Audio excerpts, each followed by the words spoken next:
अस्सलाम वालेकुम, कैसे हैं आप? शॉपिफ़ाई सीरीज़ के अंदर आपको खुशामदीद है। आज हमारा थर्ड लेक्चर है और इस लेक्चर में हम डिस्कस कर रहे होंगे शॉपिफ़ाई का पोटेंशियल। पाकिस्तान में लोकली क्या है, गल्फ़ मार्केट्स में, इंडिया में, बांग्लादेश में और इसके अलावा यूरोप और यूएस के अंदर शॉपिफ़ाई का पोटेंशियल किस तरह से वर्क करता है। हर कंट्री का अपना एक सिनेरियो होता है और शॉपिफ़ाई बिज़नेस इस वक्त पूरी दुनिया में टॉप ट्रेंड पे है और मुसलसल इसके क्लाइंट्स में, इसकी इन्वेस्टमेंट में और इस बिज़नेस में, इसके बायर्स में इजाफा हो रहा है। इसकी क्या रीज़न्स हो सकती हैं और किस तरह से हम सब इससे मैक्सिमम लेवल पे बेनिफिट्स ले सकते हैं। तो इस सेशन में हम इन सारी चीज़ों को डिस्कस कर रहे होंगे। मैं अपनी स्क्रीन शेयर करता हूँ आपके साथ। आप देख सकते हैं मेरी screen, understanding the potential of Shopify. आज के दौर में शॉपिफ़ाई का पोटेंशियल क्या है और हम इसको अच्छे तरीके से समझेंगे तो ही इससे अच्छे तरीके से बेनिफिट्स ले सकते हैं। तो शॉपिफ़ाई का पोटेंशियल जितनी भी थर्ड वर्ल्ड कंट्रीज़ हैं, जैसे पाकिस्तान है, इंडिया है, इवन गल्फ़ कंट्रीज़ भी किसी न किसी दर्जे में फर्स्ट वर्ल्ड कंट्री के बाद ही आती हैं, सेकंड वर्ल्ड कंट्री में आती हैं। तो ऐसे तमाम कंट्रीज़, या दूसरे लफ्ज़ों में आप इस तरह समझ सकते हैं कि वो तमाम कंट्रीज़ जहाँ पे कैश ऑन डिलीवरी के तौर पे लोग ऑनलाइन सर्विसेज को यूज़ करते हैं। अगर कोई बंदा कोई प्रोडक्ट ऑनलाइन बाय करता है तो ऑनलाइन पेमेंट नहीं करता, बल्कि जब उसको प्रोडक्ट मिल जाता है तब उसकी पेमेंट करके वो अपना पार्सल या प्रोडक्ट रिसीव कर लेता है। तो ऐसे तमाम कंट्रीज़ जहाँ पे कैश ऑन डिलीवरी के तौर पे लोग ऑनलाइन चीज़ें खरीदते हैं और बेचते हैं, उन तमाम कंट्रीज़ में, जिनमें गल्फ़ कंट्रीज़ हैं, इंडिया है, पाकिस्तान, बांग्लादेश, फ़िलिपाइन और इस तरह से वसी एशिया के तमाम ममालिक शामिल हैं, तो उन तमाम ममालिक में शॉपिफ़ाई का पोटेंशियल बहुत ज़्यादा है एज़ कम्पेयर टू यूएस या Europe, Canada, Mexico, Australia, Japan वगैरह, क्योंकि वहाँ पे ऑनलाइन पेमेंट है और काफ़ी अरसे से लोग शॉपिफ़ाई को यूज़ कर रहे हैं और इससे बेनिफिट्स ले रहे हैं। तो जब एक चीज़ काफ़ी अरसे से चल रही होती है, उसमें कंपटीशन होता है, उसमें मुकाबला होता है, उसमें आप एक नॉर्मल बंदे का, एक न्यू बंदे का इंटर होना बहुत मुश्किल हो जाता है। तो कैश ऑन डिलीवरी वाले कंट्रीज़ के अंदर शॉपिफ़ाई का पोटेंशियल इसलिए भी ज़्यादा है कि बहुत ज़्यादा सेलर्स नहीं हैं और सेम इसी तरह बायर्स भी बहुत ज़्यादा नहीं हैं, लेकिन हर गुजरते दिन के साथ बायर्स की तादाद में इजाफा हो रहा है और फिज़िकली जितने भी लोग कारोबार कर रहे हैं, अपनी चीज़ें बेच रहे हैं, दुकान है, फैक्ट्री है या कोई होलसेलर डीलर है, उसकी कोशिश है कि वो ऑनलाइन भी आए और ऑनलाइन भी अपनी चीज़ों को बेचे। लेकिन इस वक्त ना तो उसको सर्विस देने वाले इतने ज़्यादा हैं और ना उसको खुद इतनी अवेयरनेस है कि अपना काम खुद ही ऑनलाइन वो शिफ्ट कर लें।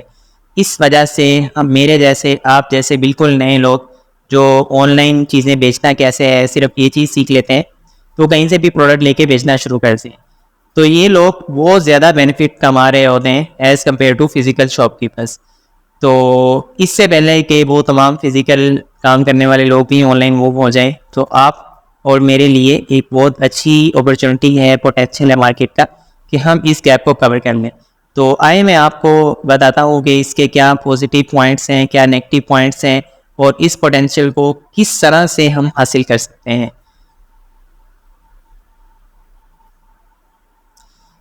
तो शॉपिफ़ाई है क्या, ये हम डिस्कस कर चुके हैं। अब हमें शॉपिफ़ाई पर ही ऑनलाइन बिजनेस क्यों करना चाहिए, तो उसके पोटेंशियल पे हम बात कर रहे हैं। तो इसलिए ये सबसे पहला प्लस पॉइंट जो आम बंदे के लिए जिसने कभी ऑनलाइन बिजनेस नहीं किया उसके लिए ये है कि यूज़र फ्रेंडली इंटरफेस। इस शॉपिफ़ाई को यूज़ करना उतना ही आसान है जितना कि फेसबुक या टिकटॉक को यूज़ कर, कि हर इंसान पहली बार मोबाइल पकड़ता है, एप्लीकेशन डाउनलोड करता है तो उसको आसानी से इस्तेमाल कर सकता है। तो शॉपिफ़ाई का इंटरफेस उतना ही यूज़र फ्रेंडली है, उतना ही आसान है। जैसे आप फेसबुक पे पोस्ट करते हैं, इसी तरह से आप शॉपिफ़ाई के ऊपर स्टोर पे जाके अपना प्रोडक्ट लिस्ट कर सकते हैं और यकीन करें इसमें उससे ज़्यादा कोई डिफ़िकल्टी नहीं है। इसके अलावा इसमें कस्टमाइजेशन एंड फ्लेक्सिबिलिटी आती है। कस्टमाइजेशन का मतलब ये है कि आपने पोस्ट तो अपलोड कर दी, अपनी प्रोडक्ट अपलोड कर दी, लोगों को दिखा दिया, लेकिन सेकंड नंबर पे आपने उसको कस्टमाइज़ करना है, उसमें थोड़ी सी तब्दीलियाँ करनी है और उसमें मज़ीद कुछ चीज़ें ऐड करनी है या रिमूव करनी है। ये सारा प्रोसेस भी इतना ही आसान है जैसे कि आप फेसबुक या व्हाट्सएप पे कोई ग्रुप पर आते हैं, उसमें किसी बंदे को ऐड कर देते हैं या रिमूव कर देते हैं। तो जिस तरह ये चीज़ें हमें सुनने में आसान लगती हैं, बिल्कुल इसी तरह से ये करने में भी बहुत आसान है। यही वजह है कि हर नया ई कॉमर्स करने वाला बंदा जो भी शॉपिफाई करता है तो उसको ज़्यादा मुश्किल पेश नहीं आती है। उसके बाद है स्केलेबिलिटी। हम कोई भी दुनिया का बिज़नेस शुरू करते हैं तो हमारा मकसद ये होता है कि आज तो हम इससे थोड़े से पैसे कमा रहे हैं, लेकिन कल परसों, कुछ दिन बाद, कुछ हफ्तों, महीनों के बाद हमने बहुत ज़्यादा पैसे भी कमाने हैं। तो हर वो बिज़नेस जो आपको हमेशा थोड़े से पैसे देगा उसका कोई फ़ायदा नहीं है। तो हमारी ये सोच भी यही होती है। तो शॉपिफाई में ये पोटेंशियल है कि वो बहुत ही मिनिमम लेवल पे मिनिमम इन्वेस्टमेंट के साथ या इवन विदाउट इन्वेस्टमेंट के साथ आप इसको स्टार्ट कर सकते हैं। और इसमें इतना पोटेंशियल है कि आप पूरी दुनिया के अंदर एक ही प्लेटफॉर्म पे, एक ही जगह पे बैठ के सेल कर सकते हैं। तो स्केलेबिलिटी अनलिमिटेड है और स्टार्टिंग पॉइंट भी इंतहाई मिनिमम है। उसके बाद नेक्स्ट स्टेप आता है मल्टी चैनल सेलिंग।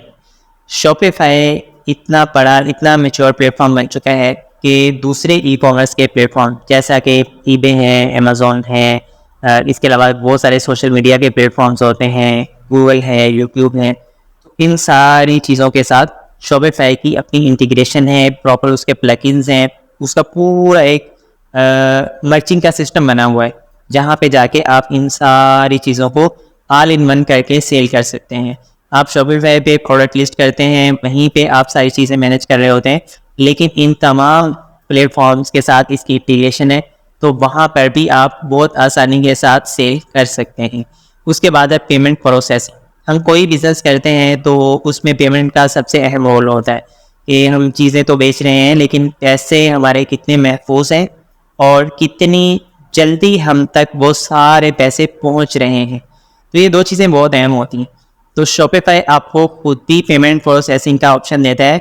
वो तमाम कंट्रीज़ जहाँ पे लोग ऑनलाइन पेमेंट करना चाहते हैं, इवन के वो कंट्रीज़ जहाँ पे लोग ऑनलाइन पेमेंट नहीं करते, वहाँ भी कुछ ऐसे बायर्स होते हैं जिनसे आप ऑनलाइन पेमेंट का कहते हैं तो वो एग्री कर जाते हैं। ऑनलाइन पेमेंट से एक बड़ा फ़ायदा ये होता है कि रिटर्न नहीं होती प्रोडक्ट, क्योंकि बायर आपको पैसे दे चुके हैं, अब वो लाजमी तौर पर इस प्रोडक्ट को रिसीव करेगा और आपको पहले पैसे मिल जाते हैं, आपको भी इत्मीनान होता है, आपको वेट भी नहीं करना पड़ता। तो शॉपिफाई खुद भी आपको पेमेंट बायर से लेके आपको प्रोवाइड करने की सहूलत देता है, तो आप इसको भी यूज़ कर सकते हैं। इसके अलावा आप अपना कोई पेमेंट गेटवे है वो भी इसमें ऐड कर सकते हैं। तो दोनों ऑप्शंस इसमें आप यूज़ कर सकते हैं। उसके बाद है marketing and SEO tools. Online आप कोई भी चीज़ बेचना चाहते हैं तो मार्केटिंग के बगैर तो ये चीज़ पॉसिबल नहीं होती नॉर्मली।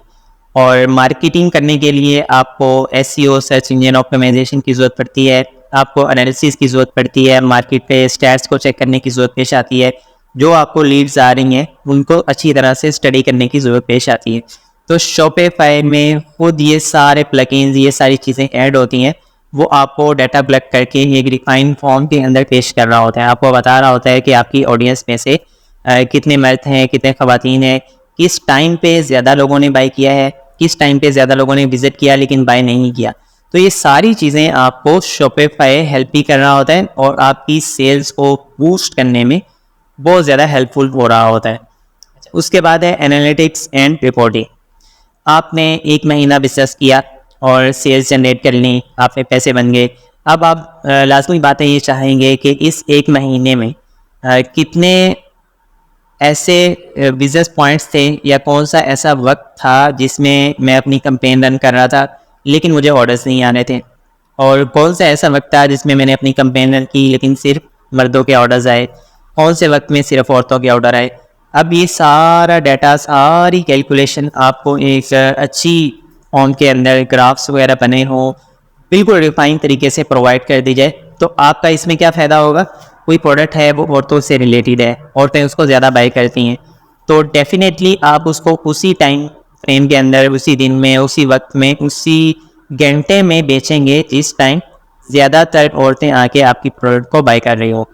फिर इसी तरह से एक कैटेगरी है, फर्ज करें स्पोर्ट्स का सामान है, अगर उसको बाई करने वाले ज़्यादातर मर्द हैं और उनकी एज है 22 से लेके 32 तक, तो ये चीज़ आपको पता चल जाए। और फिर वो मर्द भी कौन से हैं, आपकी प्रोडक्ट को 2000 लोगों ने बाई किया, अब उसमें से कौन से ऐसे लोग हैं जिन्होंने स्पेसिफिकली ये वाली प्रोडक्ट को बाई की।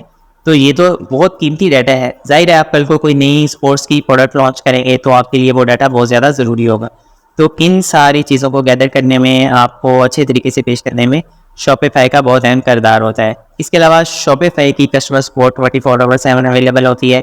आप किसी भी टाइम उनसे रब्ता कर सकते हैं, अपनी जो भी क्वेरीज हैं उनसे पूछ सकते हैं।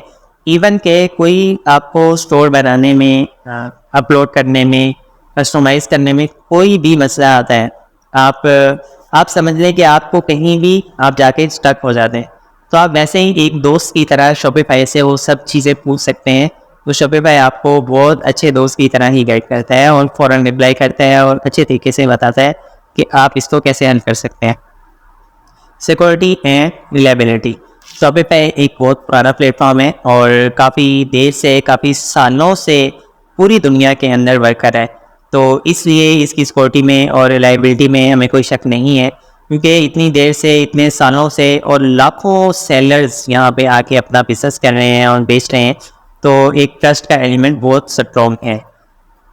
इसके बाद इसका लास्ट पॉइंट ये है कि इंटरनेशनलाइजेशन, जिसको मैंने पहले भी जिक्र किया है कि शॉपिफाई चूँकि पूरी दुनिया के अंदर काम कर रहा होता है, तो आप प्रोडक्ट किसी एक कंट्री में लिस्ट करते हैं, वहाँ बेचना है, अब उसी प्रोडक्ट को फर्ज करें एक अरेबिक कंट्री में आपने प्रोडक्ट लिस्ट किए हैं, आपका टाइटल भी अरेबिक है, आपकी डिस्क्रिप्शन भी अरेबिक है, अब आप उसको मूव करना चाहते हैं किसी भी इंग्लिश कंट्री में, उर्दू कंट्री में, तो आपकी लैंग्वेज भी वहाँ पे चेंज कर सकता है शॉपिफाई, और इसी तरह से उसका कंटेंट भी उन लोगों को विजिबल कर सकता है।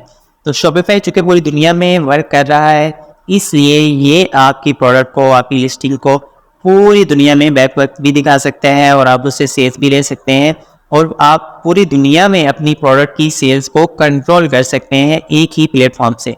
तो ये है इसकी इंटरनेशनलाइजेशन, ये जो आपको एक्सपीरियंस देता है पूरी दुनिया के बायर्स का, और वो आपकी प्रोडक्ट को पूरी दुनिया में कितने लोग कहाँ पे, किस इलाके में, किस तरह से पसंद करते हैं, ये सब चीज़ें आपको शॉपिफाई बता रहा होता है। तो ये सारे इस शॉपिफाई बिजनेस के प्लस पॉइंट्स हैं।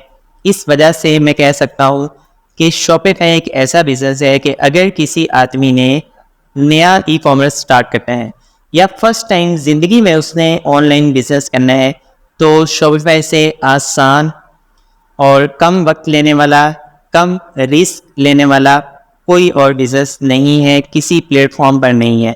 और रिस्क का एलिमेंट तो इसमें इतना कम है कि आपने थोड़े से पैसे लगाए, फर्ज करें आपने 10,000 लगाए, तो आपका 10,000 अगर 10 दिनों में स्पेंड हुआ है, तो अगले 10 दिन में वो सारा का सारा पैसा आपके पास वापस आएगा और प्रॉफिट मार्जिन के साथ वापस आएगा।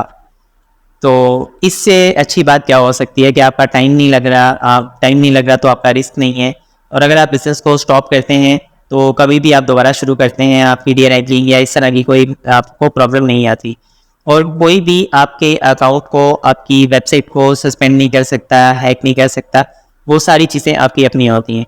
और डोमेन आपकी होती है, तो आप उस पर कहीं भी कभी भी दूसरा स्टोर बना सकते हैं, तीसरा बना सकते हैं, तो कुछ भी कर सकते हैं। ये आपका अपना प्लेटफॉर्म है, आप इसके 100% मालिक हैं।